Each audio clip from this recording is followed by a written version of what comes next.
Welcome to Reimagine Childhood, brought to you by Early Childhood Christian Network, where we equip you with the tools you need so you can confidently care for and teach young children. We know you want to provide the very best early childhood experience for children and for their parents. But sometimes you feel frustrated and ill-equipped because the training that's required is not interesting or applicable to your daily needs in the classroom. In every episode, we reveal practical, applicable strategies to use in your classroom that will create a lasting impact and will help children build the foundations they need for a lifetime of success. It's time to reimagine our approach to childhood. I'm your host, Monica Healer. I'm excited to introduce you to our guest today. Dr. Cynthia Jackson Small, Executive Director and founder of Family Dimensions, is a certified family life educator and Texas Master Registered Trainer with extensive experience in early childhood education and family engagement. She served as Director of Early Childhood Programs with Child Care Group in Dallas, a Child Development Professor at Brookhaven College, and an Educational Consultant for Texas Region 10 Education Service Center. Known for her engaging seminars and motivational keynotes, Dr. Small equips early childhood professionals, educators, and parents with tools to help children thrive. She's a prolific writer. She's published books and articles on family engagement, early childhood education, and leadership.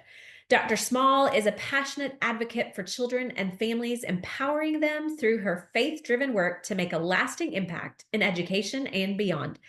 We're talking today about professionalism in early childhood. I think you'll enjoy Dr. Small's insight into the importance of showing up as a pro to your work every day. Dr. Cynthia Small, welcome to the podcast today. Thank you. Good to be here. I'm excited to visit with you. You call yourself a champion for children. So let's talk about that for a second first, and then we'll dive into our topic of professionalism. So a champion for children, why? Because working for and with young children is my passion. What I do every day is usually lined up with some daily exercises that really revolve around doing something to meet the needs of families and children so that children can be happy, healthy, successful, and they can grow and thrive. And I can be a champion in making that happen.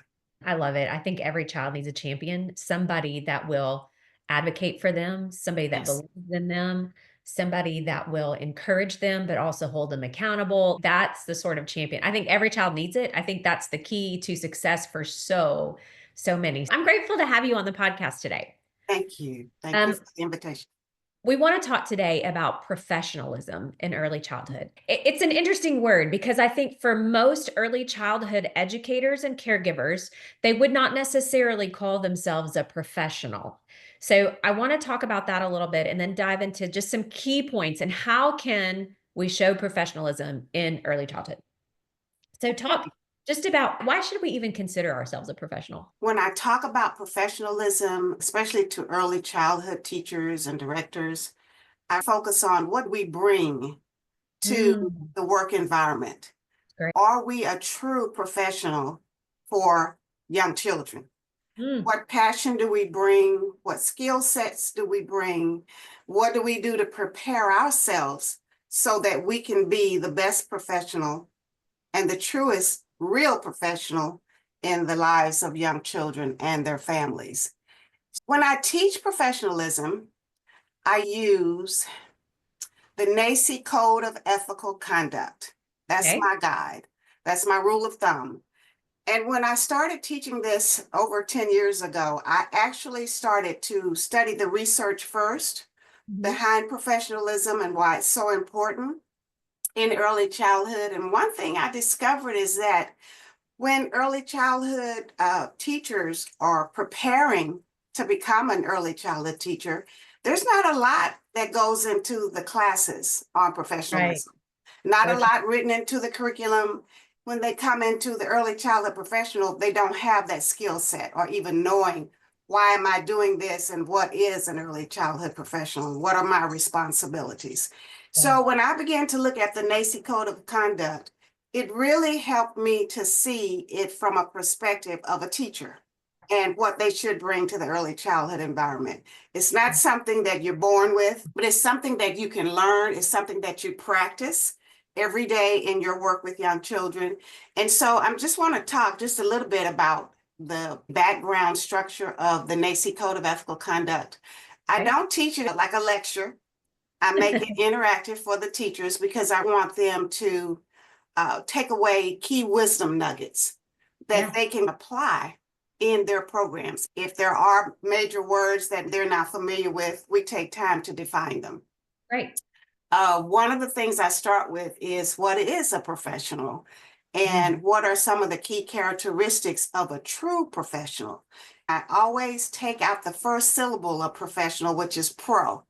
I start with an affirmation for teachers to say, I am a pro for young children. I'm a pro at what I do. That means I have the right stuff. I have the right tools. I have the right attitude. I have the right knowledge and skill level so that I can really be a pro at what I do. When I talk to families, when I talk and interact with children, I'm a pro at doing that. Then we go into what are some of those essential skills for being a professional, an early childhood professional. What do we bring? And then what's our responsibility? That's more important. That's the first key aspect of the NAEYC Code of Ethical Conduct. And the code says basically to every early childhood teacher that you have 4 responsibilities. First responsibility is you have an ethical responsibility to do what's right for young children. So children come first. No matter what you do, your role is to make sure children are safe, that they are not in a harmful environment. If you see that they could be in danger of harm, then you're going to correct that environment even before they come into the classroom to make sure that they have a safe learning day.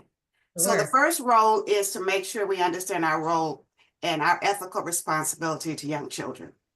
Secondly, we have to bring in the families, the parents, the grandparents, those who take care of the children in the home, and make sure that we're partnering with them. So we have an ethical responsibility to our families that we serve. We can't really serve our children without including the parents. We can't leave them as outsiders, but they are a vital component and a part of the process of teaching and learning. So that's number 2. Our ethical responsibility is to families as well. And that's when we talk about family engagement. And then number 3, we want to make sure that we have knowledge of how to respect and work with colleagues. So our ethical responsibility to colleagues means, do we plan? Do we communicate? Do we share with our colleagues? Do we support our colleagues if they need an extra hand?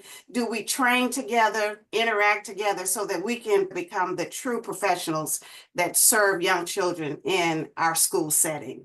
And the 4th responsibility is to the community. Are we inviting the community to be a part of our program in any form or fashion? Are we bringing them in, for example, for Career Day? Do we bring them in to talk to the children, to read to the children when it's reading day or it's Dr. Seuss's birthday, whatever? We want to remember that they are a key part of the school setting and that they too can bring some really key roles and some gifts that they can share with young children as well. So that's the first area that I talk about when I go into teaching the NAEYC Code of Ethical Conduct. I really like to build in vocabulary, as I said earlier, and I talk about morality, values, ethics. How do you make decisions of right and wrong? Is it correct? How do you know if it's wrong, and what do you do to correct it? How do you solve those dilemmas that happen in early childhood? So the NAEYC Code of Conduct really gives a lot of information on what do you do? What are some of those simple ways and strategies that you can apply every day when you face an ethical problem or a challenge in your classroom, whether it's with a child? One of the things that I do is I share the STAR formula that really reminds teachers that as professionals, it's all about how we respond to different problems that arise in our early childhood instructional day. We can have a problem as soon as we walk in the room. It could happen on the playground. It could be at lunchtime, but we want to have some kind of resources available to respond. I wrote it based on the NAEYC Code of Ethical Conduct just to make it a little bit easier for teachers to remember. The S stands for seek ways to respond. Don't just respond without thinking about it, but you want to Right. stop, think about it, and then seek ways to respond. Yeah. The T stands for, then you want to take time to listen to others involved in the problem, whether it's a teacher, parent, director, whatever. Take the time to listen and hear them out. And I talk about the importance of using active listening skills. Yeah. And that means valuing what the other person is saying.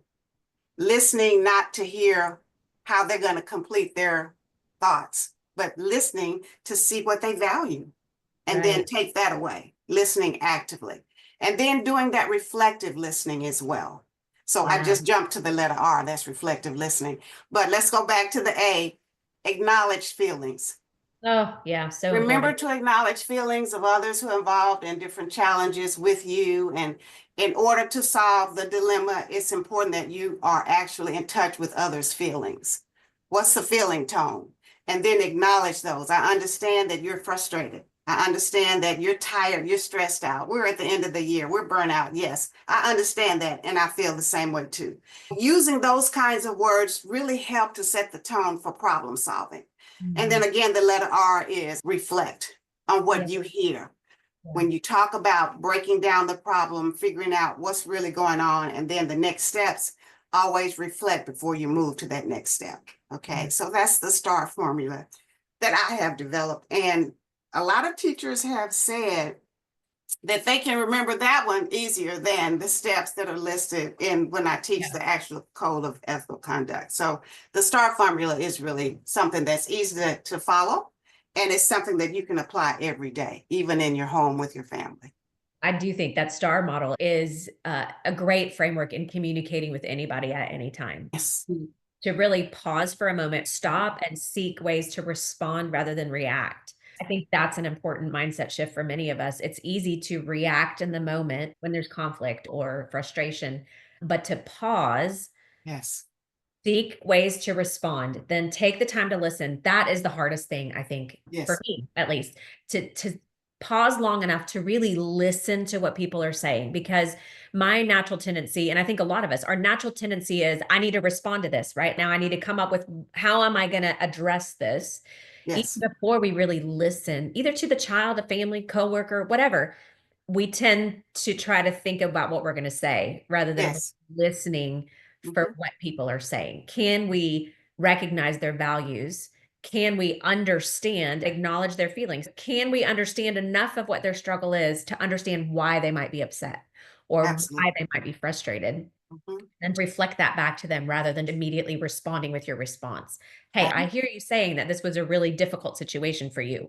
I understand that you might be frustrated, and this is what happened, and this is what we'll do to resolve. That's being a professional. That's showing maturity. That's showing that you're willing to go that extra step to not just react to conflict or react in a moment, but to really pause long enough to be a pro. So I love that you call teachers pros too. I think that we often don't consider ourselves a pro. So I think we need to do that. absolutely.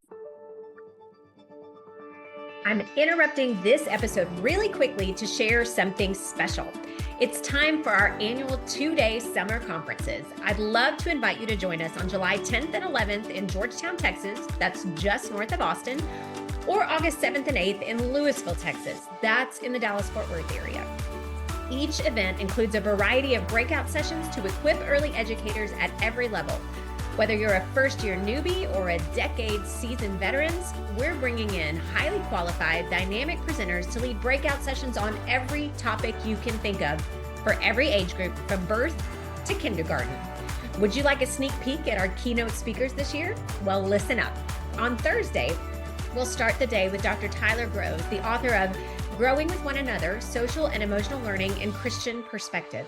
Then Thursday afternoon, we'll hear from Kristen Mathis and Kendra Worley as they present an active, practical, movement-focused approach to teacher and preschooler regulation from a trauma-informed, brain-friendly, polyvagal approach with a spiritual, biblical basis.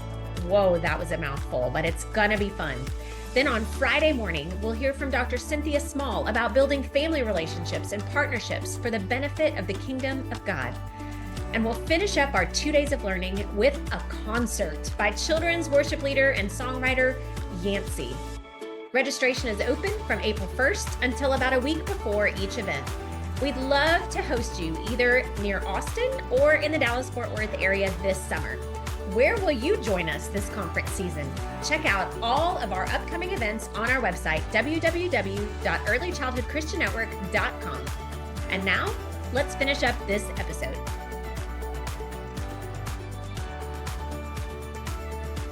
You've written a book.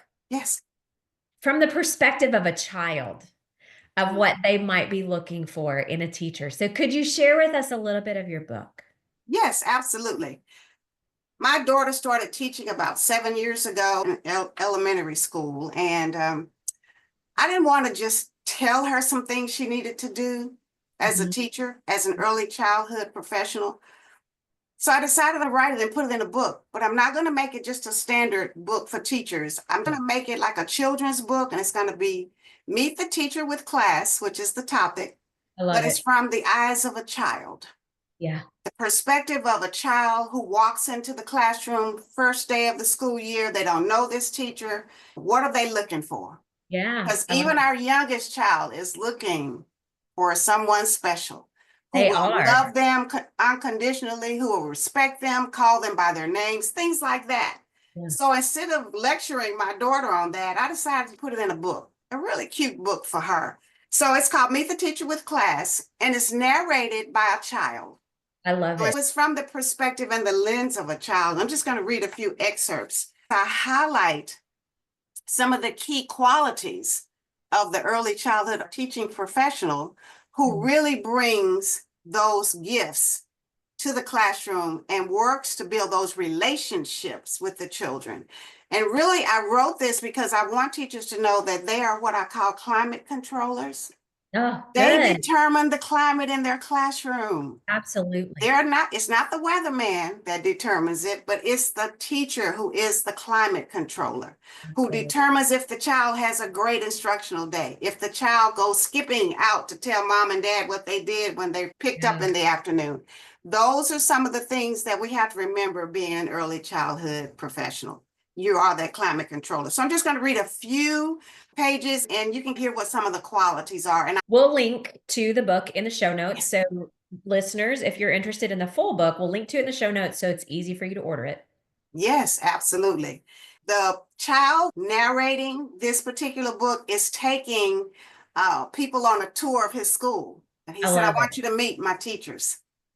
And so he's going to talk about, his name is Red. He's a red apple. And these are all apples. The teacher is an apple. The children are apples. The parents are apples. All of that. So you'll see the apples. But Red is the one who really identifies what are those key characteristics of a true professional that I'm looking for in my classroom. Meet the respectful teacher who treats everyone the same. One who honors all cultures and acknowledges students by name. Meet an organized teacher with a daily instructional plan.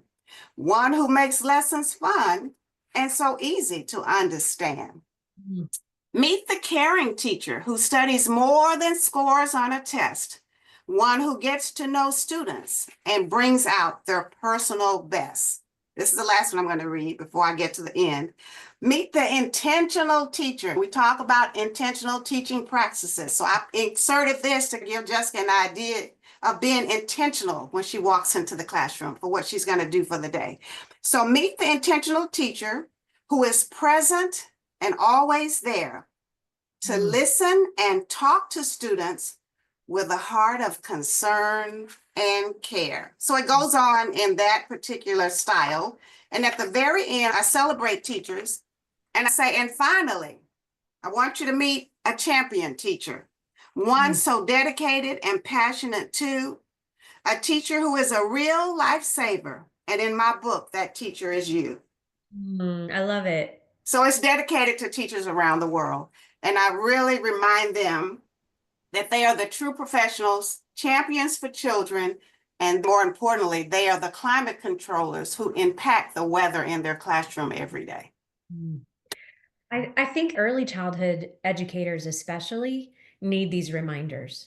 that Yes. this is who you are. You are not just a random person chosen to be in this classroom to change diapers and wipe snotty noses, but you bring a level of Yes. impact Mhm. that nobody else can.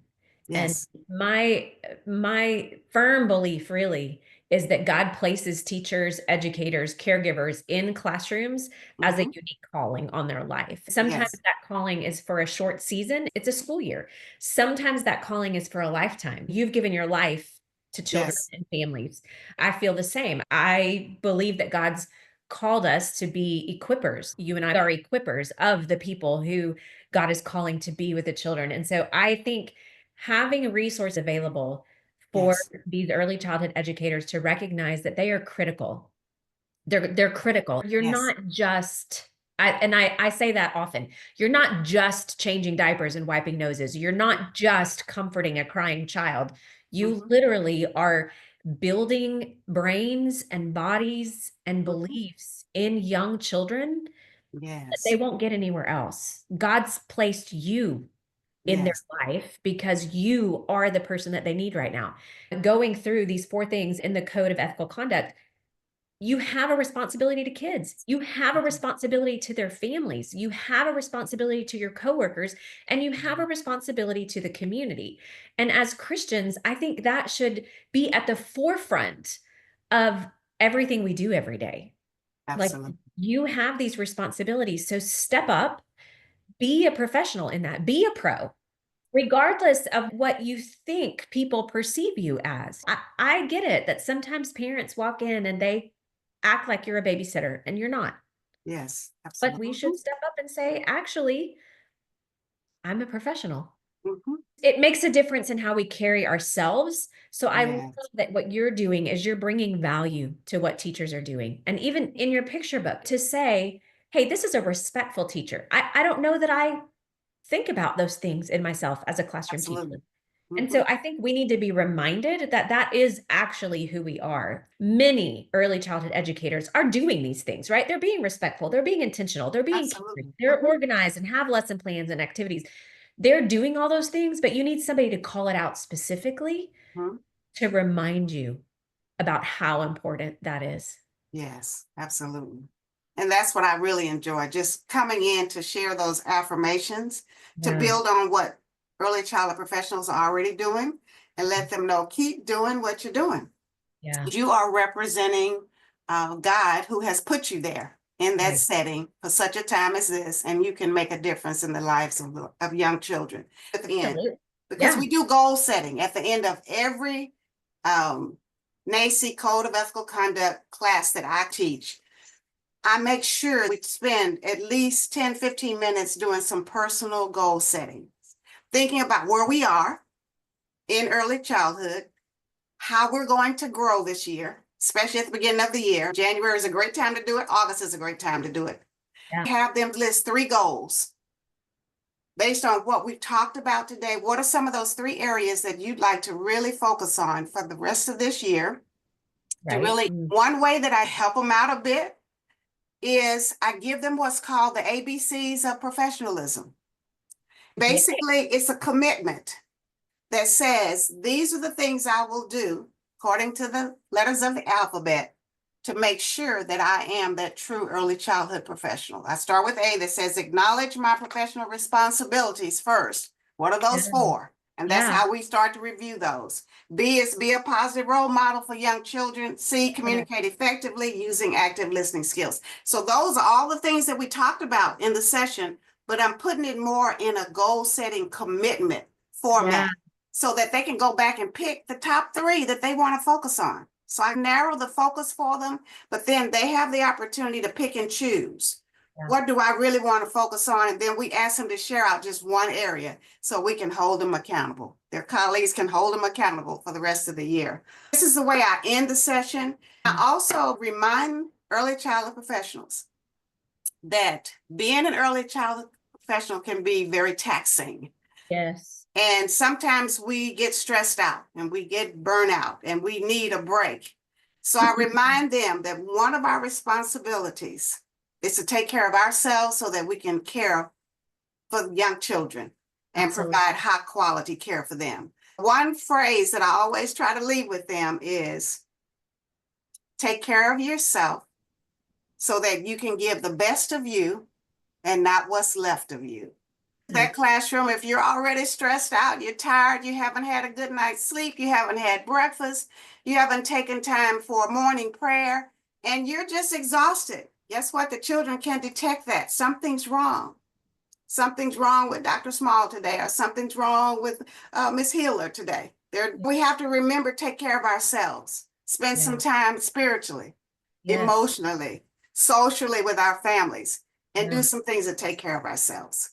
Make sure that we are ready and prepared and equipped to be that early childhood professional that brings the best to that learning environment, bringing the best of us and not what's left of us. We've just finished a series on the podcast about taking care of ourselves physically, emotionally, and spiritually. I love that you ended with that, just because I think it's so important for us as early educators to show up in a healthy way. And it's Yes. like you said, sometimes we think our children, our students are too young to notice, but they're not. We know from so much research that how we show up physically, mentally, and emotionally, children detect, right? There's the thing called mirror neurons that if you listen to the podcast at all, you've heard me talk about it. Children know how we're feeling. Yes. Whether we're tired or emotionally spent or spiritually just not present, right? They know where we are Yes. and they feed off of us. As teachers, we are the climate control. Part of that is how you show up in the classroom. What did I do this morning? Did I get a good night's sleep? Am I eating healthy food? Am I moving my body? Am I taking the time to refuel my own self? Yes. And am I connecting with my source? Am I connecting with the Lord every day so that I can show up from a place of health in every part of my life? Now, here's the reality. We all live in a broken world. So, Yes. do I need to lose weight? Yep. Do I need to move my body more? Yep. Could I eat better? Yes. All of those things are also true. But I Yes. think the more that we can be intentional for ourselves, we need to give the best of ourselves and not what's Yes. left of ourselves to the students that God has placed with us. That's Yes. critical. It's critical to the well-being of our society too. And Absolutely. I do think it helps you show up as a professional. It helps you show up better for kids. It helps when you show up better for kids, you also show up better for parents, your coworkers, and the community around you as well. So Yes. I love that. Any final words, Dr. Small, as we close out? Well, I would just like to celebrate every teacher, every director, every staff person who is a professional working in the lives of young children. Whatever you bring to the environment, whatever your gifts are, I celebrate you. I celebrate you as climate controllers because I know that you have the skill set and I know you have the passion to really set that classroom climate and that environment for productive instructional learning and opportunities for children to grow, for families to come and be a part of the educational process, and to not be outsiders looking in, but to be essential partners in teaching and learning. So thanks for all that you do. I know that you're making a difference every day, and people may not come up and pat you on the back and No. say, good job, I appreciate you. But please know from your heart that you've given your best and not Yeah. what's left of you. So God bless Absolutely. you. Listen, Dr. Small, you're actually a champion for educators as much as you're a champion for children. So I appreciate your words today for our audience. I know that you've made a difference in our lives as we walk forward into what God's called us to do. So thank you for sharing your heart and your passion. Yes, my pleasure. Thank you for the invitation. I've enjoyed it. Let me say it again. Your work matters to the children in your care, to the families you're supporting, to the coworkers in the classroom next door, and to your community. We need you. I love Dr. Small's quote. You need to take care of yourself so you can give the best of you rather than what's left of you. We've got a couple of months of this school year left, and I just want to challenge you. Take a look at the ABCs of professionalism that we linked in our show notes. Sit down for about 10 to 15 minutes and set some goals. Which of these ABCs are you already doing well? I guarantee you there are a few that you can look at and go, hey, I'm doing that. Yes, because you're a professional. Of course, you're doing that. And then pick two or three that you could probably improve on for the rest of this school year. Third, set an alert on your calendar or an alarm for August, right before you go back into the classroom for a new school year. And review the list again. Pick 2 or 3 that are going to be your focus for the 25-26 school year. Sometimes when we have a focus, we're more likely to actually do something different. Would you be willing to share your goals with us? Send an email to podcast@earlychildhoodchristiannetwork.com or comment on one of our social media posts this week. We want to celebrate with you. Share your good things with us and share your goals so we can hold you accountable to sticking with it. You are a pro. Don't forget that your work has an eternal impact. We need you. Thanks so much for listening to this episode of Reimagine Childhood with Early Childhood Christian Network, where you'll get practical ideas to implement in your classroom today. You might even be challenged to change your mind about a few things, and you'll always be reminded that your work matters.